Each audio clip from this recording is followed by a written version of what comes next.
শুভ সকাল বন্ধুরা। এখন বাজে হচ্ছে সকাল 5:30 আর আজকে দিনটা শুরু হয়েছে ভোলে বাবার নাম শুনে। কেন বলো তো, আমাদের বাড়ির সাইডে একটা মন্দির আছে, সেখানে সকালবেলা উঠলেই কিন্তু ভোলে বাবার নাম শোনা যায়। একটু যেদিন দেরিতে ঘুম থেকে উঠি সেদিন কিন্তু আর শুনতে পাই না। তো সকালবেলা ঘুম থেকে উঠলে কিন্তু এটা খুবই ভালো লাগে। সকালবেলায় একদম ভোলে বাবার নাম নিয়ে দিনটা শুরু করলাম। তো দেখতেই পেলে যে বাইরে সবে সবে আলো ফুটেছে, আর রান্নাঘরে এসে আমি প্রথমে লাইট অন করে দিলাম, বুঝলে। আর তার আগে ভাবলাম ভাতটাকে বসিয়ে নিই। ভাতটাকে বসিয়ে দেবো, দেওয়ার পরে তারপরে হচ্ছে সবজিপাতি কেটে নিয়ে তরকারি বসাবো, তাহলে হচ্ছে সুবিধাও হয়ে যাবে, ভাতটা হয়ে যাবে। আর আমাদের কিন্তু ভাতটা হতে অনেকটা টাইম লাগে। তো আজকে করব হচ্ছে শিম আর আলু দিয়ে রুই মাছের তরকারি। আর এদিকে দেখো হচ্ছে জল গরম হচ্ছে, কারণ আমাদের বাড়িতে সবাই জল গরম খায়। আর এদিকে দেখো বেশ আলো ফুটে গেছে বাইরেটা। তো এখানে আমি শিম আলুটা কেটে নিয়েছি, এখন রান্নাটা বসিয়ে দেবো। আর আজকে ভাবছি যে হচ্ছে শিমটাকে ঝোলে দিয়ে রান্না করব, ভাজবো না।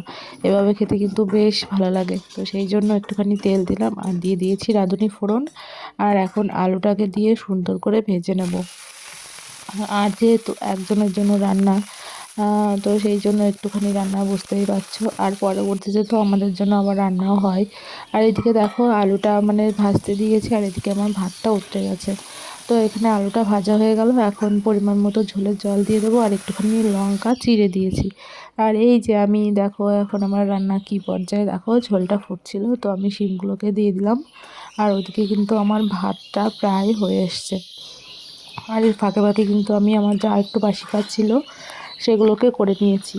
আর আমার মতো রোগ কার কার আছে যে রান্না করো আর সাথে সাথে গ্যাসটাকে মোছো, হাতে ছ্যাঁকা লাগে লাগুক, তবু এই কাজটা আমার করতেই হবে। আর দেখো তোমাদের সাথে কথা বলতে বলতে কিন্তু আমার ভাতও হয়ে গেছে, আর তারপরে তরকারিটাও হয়ে গেছে। তো সকালবেলা তারপরে ব্যস্ত হয়ে পড়েছিলাম ছেলেকে নিয়ে, তারপরে সংসারে কাজ বাজ, অত ভিডিও করার সময় ছিল না। আর দেখো সকালবেলা বেশ কিছু জামা কাপড় কাচা হয়েছিল। এখন হচ্ছে তোমার ওই বিকাল বিকাল টাইম, ছেলেটা ঘুমাচ্ছে, তো জামা কাপড়গুলো এনে ভাবলাম এই সময় গুছিয়ে রাখি। আর জামা কাপড়গুলো কিন্তু গুছিয়ে না রাখলে, এলোমেলো হয়ে থাকলে ঘরটা খুবই অগোছালো লাগে দেখতে। তো আমি কিন্তু যখনকার জিনিস মানে চেষ্টা করি তখনই ভাঁজ ভাঁজ করে পাটপাট করে তুলে রাখতে।